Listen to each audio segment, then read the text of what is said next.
What up, though? Led here. Chill me for a second, man. Gonna talk about Murda Mook, man. Murda Mook, the self-proclaimed GOAT. A lot of people's GOAT. I ain't gonna just say that. A lot of people got him as their GOAT. I'm not about to sit up here in front like they don't. Um, he is the only name that is concrete stamped for the homecoming event that URL is throwing in November.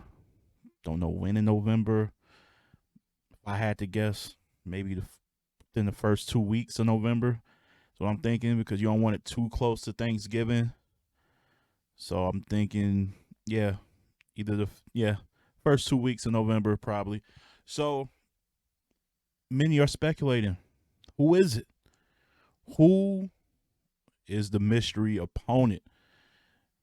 Now, based on his energy on Hip Hop Is Real, shout out to them. I'm not gonna play the footage. I don't want to get strike or banned. I don't know how sensitive people are with their content, but he basically said this performance is going to leave without a shadow of a doubt. It's going to show why he's the GOAT.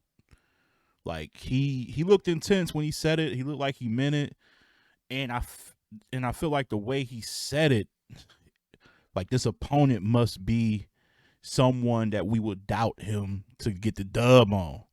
Like he was talking like he was the underdog or something. So here are my 5 possible, and I know what everybody's thinking. Everybody wants it to be Briz, but I can just cut to the chase. So he's actually 3rd on my list, and I'll get to why. Coming in at number 1, though, who I think is the number 1 option, just based off the first 2 intertwine. Pause if necessary. I don't know if we pause and intertwine. I don't know, judges. I think they pause and they pause in the word intertwine, so we're gonna pause that. But these two make sense, and the first one is Hollow the Denanon. Hollow, someone that's like one of the last Mount Rushmore candidates that Mook hasn't faced. Quite frankly, it's only a few, right? It's like him and like Clips, people like that, and so with that being said, it makes the most sense, especially with it being homecoming, which I'm assuming is again in New York, you know what I'm saying, in Mook's in his backyard, so to speak. But it's Hollow, although he's moved around a bit. He got family. He's home in Houston. I think he now resides on the West. But he's always said YO and shit like that, right? Yonkers, isn't that where he at? Or Queens? Is it Queens or Yonkers? I don't know. He from Queens. He's from somewhere in there. He in New York or whatever he is. But I think that would make sense, just based. Really not the most exciting matchup. If I see Mook versus Hollow announced, I'm not about to go crazy, but I will understand it from a logistics standpoint. Their names will be a draw because they have their own dedicated fans that'll travel. So it would make sense. It would check a lot of boxes. So that's actually my number 1 guess. Number 2, though, New Jerus. New Jerus have been nothing short of stellar for, like, I would say almost a full calendar year. It feels like it could be more than that.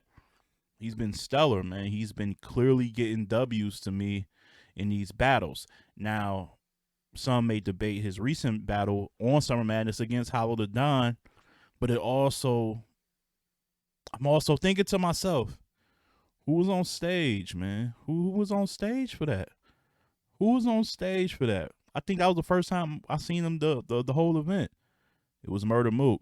So that's why I got those 2. And usually, I don't know if you ever really paid attention. Like, a lot of times, there's some correlation with that shit. Like, when somebody's on stage watching 2 other top tiers battle, that's usually like the precursor for them getting that play. Now, remember when Low Deluxe was on stage, for Math and Calico, I really felt like whoever would win that was going to get Low Deluxe anyway, because Math been wanted to battle Lux, and Calico was the new face, right? I've seen Hitman on stage for a couple of battles, you know what I'm saying? I feel like I seen him for an Ill Will battle recently, and now then he ended up battling Ill Will. So I always pay attention. I always connect those dots. So I feel like he was there for that particular battle for a reason. I feel like it's either Hollow or Twerk, so that's why they're my top two candidates. And Twerk deserves it. And he is like, with Easy not being there, with Surf locked, for the moment sitting down, with Tay Rock, who don't have that many, he don't have that many big opponents, big name opponents to really face. Twerk is like the flag bearer for their league right now. That's really what it boils down to. So you might as well, while he's been hella consistent, I'm saying hella, I must be from the West now. Is this one? But anyway, he's been super consistent. You might as well show him y'all appreciation. Listen, y'all done gave him bigger plates for less work. All right. Like y'all done gave him mad plates for underperforming. So y'all might as well, you might as well give him a plate for that. And again, East Coast. New Jersey, they in the East, homecoming, that'll make sense. So I feel like those are the two most sensible ones, right? And then, of course, there is Briz. I got him third. I mean, it'll be anticlimactic. I guess that's the word I would use. It'll be like, oh, we seen it. It's kind of like how people felt when Avin versus Tay Rock was announced. It's like, bro, we been knew this battle was about to be on this card. You know what I'm saying? But you still gonna watch it. You still wanna, there's the grudge match.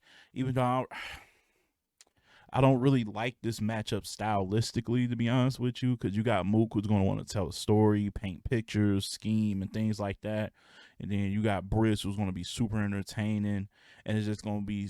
I don't like when battles are so preference based that it's just like, I came in liking this style, so there's no way I'm gonna pick Mook. Or I came in liking the way Mook writes and constructs. There's no way I'm gonna like the entertaining dude who just like who's just got these little pockets of rap flows and shit like that. It's like too preference based. So I'm kind of a little on the fence about that one, but I get it. That's why I got it third. I understand the significance of a Briz return period, and I understand the significance of the history that they created a couple of years ago.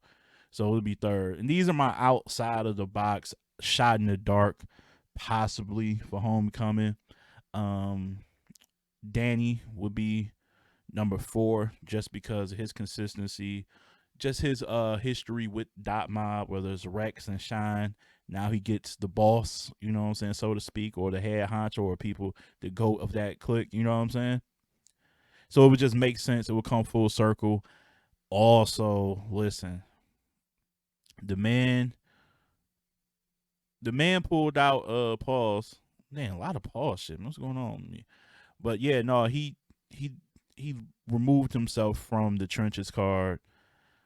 Since then, can't remember what you guys did. Y'all got him a Souffleur Soul battle, and I might be missing something else, man. But you know what I'm saying? He was definitely turned to the company Negro.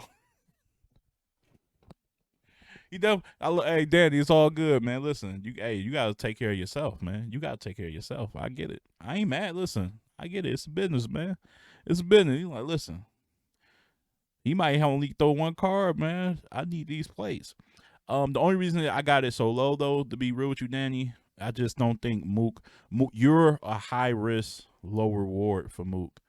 So I don't see it happening. Although you deserve it throughout your years of laying the foundation. And what's crazy with Danny is, here's the thing with Danny. In big matchups, he shows up. Think about it. He showed up against K-Shine. He showed up against Rex. He showed up against Disaster. And he definitely showed up against Tay Rock. He's actually more than qualified to battle Mook. Think about that. Think about the names I just said. Rex, Shine, who I just say? Disaster, and whoever and Tay Rock. Like, Rock. Like, that was one of the best battles of the year. Like, he shows up when you give him, all right, here's your chance. Don't blow it. Don't ruin it. Danny knocks that shot out the park. Home run. Grand slam, we out. But I don't know, is Mook willing to risk that? I don't know. And number 5 is an even bigger risk than Danny, which is obviously the boogeyman of battle rap, Rum Nitty. Like, I just put him on there because it would be like a yo, finally, outside of battling Geechee twice in the hollow battle, like you're giving him really someone of a certain tier that if he does what he normally does against opponents, man, it makes his resume look just that much more crazy. And then combining it with what he's done with his pen and the punching, all that, it come full circle. But I feel like that's just a hope and a prayer. I don't think it's gonna happen though. I don't think, y'all let me know if that's gonna happen. But yeah, that's my 5 though. I got Hollow at 1 because like his name rings bells. It's East Coast. It's they've been one. They like he's the last one of that class that he needs to battle. 2 is Twerk, the face of the league going forward. I feel like who still has so many top tier battles to go, and he's earned it. Briz, again, it'll be a hell of, even though we feel like it might be him anyway. Just seeing it confirmed is still going to make waves. I'm sure the build up to Briz and Mook is going to be crazier than any of them, right? Like the face offs, the interviews and things like that. So that would probably be the most continued theme and storyline and build up until we get to the actual battle. And then like I said, the last 2, and they both from the West, so there's no real, like, they'll be in it'll be they're probably gonna do that again. They just had Geechee on homecoming in New York against Mook. Danny and Rum, it'll be this, probably feel like it'll be the same outcome. And if Geechee couldn't do it, probably feel like those 2 wouldn't do it. Even though I feel like those 2 are probably just as deserving as the other names mentioned. So y'all let me know in the comments, how do y'all rank them? Is it somebody I'm missing? You know what'll be the wildest shit, right? You know what'd be 2 wild cards? I don't even got graphics. I just thought about this. 2 wild cards would just really set this shit fly. If they somehow mended the what I'm saying, the disputes with K Shine, and it's like Mook and Shine in New York, that'd be crazy. And even crazier if like somehow they threw just, and this is the furthest thing happen. They just threw some bread at Math, like, yo, we'll give you 100 and whatever. He'll probably still turn down. I know he probably doing good over there with his podcast. But those are like don't even think about it, right? Don't even think about Shine and Math. But like, him and Mav they got history, so that'd be crazy. But I think it's safe to say those top 3 is one of those 3, right? It's Hollow, Twerk, or Briz, right? That's probably what it is. We'll see, man. As always, keep it battle rap, peace and love.